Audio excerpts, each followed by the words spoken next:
What's going on, guys? Welcome to Thrill Source. This is Austin, and today I'm coming at you with a trip report from Cedar Point's opening weekend. I was at Cedar Point on opening day from about 4 p.m. to 9 p.m., and let me tell you, it was actually kind of miserable. Not because operations are bad or anything, but because it was cold and windy. Well, let me correct myself. It wasn't super cold. Maybe low 50s, high 40s, but the wind made it feel like it was a lot colder, and it was pretty miserable because of that. On that Saturday, I got to ride Gatekeeper, Raptor, Magnum XL 200, and Steel Vengeance. Some of the rides were closed, though. Top Thrill Dragster was open the first few hours, but closed down before I got there. The rumor was that it was rolling back just about every other launch, and then right before they closed it for the rest of the day, it had rolled back 3 times in a row. Needless to say, I did not get to ride it that day. The lines moved pretty quick for the most part. The only exception to that was Steel Vengeance. The line was moving as if it was only running one train, but there's a reason for that. The fast lane line for Steel Vengeance was over an hour long, and so they had to split the line, which ended up making the whole ordeal way longer than it should have been. My friend and I ended up waiting over 3 hours for it. Which reminds me, everything was running super slow. All of the rides we went on felt like they were really crawling. Steel Vengeance was running so slow, I almost considered it bumping it down a spot. Luckily, I was able to get a good ride on it later in the week.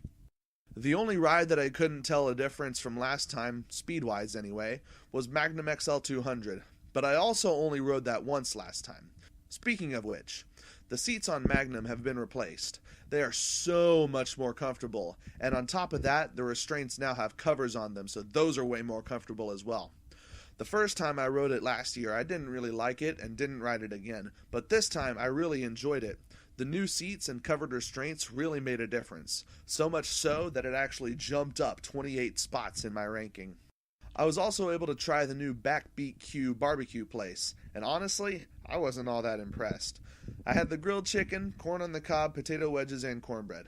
With that being said, I am a Texan, born and raised, so I have high standards for barbecue, and this place just did not meet my expectations. I liked the cornbread and the potato wedges were pretty good, but in my opinion, everything else was mediocre at best. Again, maybe it's just because I'm from Texas and I have high standards, but I left that place not being impressed at all. Honestly, I didn't even really like it all that much. But I don't want to end the video on a bad note, so I will say this. My friend and I had some really good fried Oreos close to the front of the park at one of those trailers. It was actually his first time ever having fried Oreos, and needless to say, he loved them. I also really liked it. You should stop by and get some fried Oreos at that place. The name of the place escapes me. Overall, I had a good trip. Opening day was pretty miserable, but the rest of the trip was pretty nice overall, and I enjoyed myself. Unfortunately, the new Forbidden Frontier wasn't open yet, so I couldn't do that, but I have never not left Cedar Point having not enjoyed it. Go out to Cedar Point when you get the chance this year. You won't regret it. Don't forget to like the video and leave a comment telling us what you think. Subscribe to the channel and go check out our website and blogs, which are linked in the description. And we'll see you guys next time.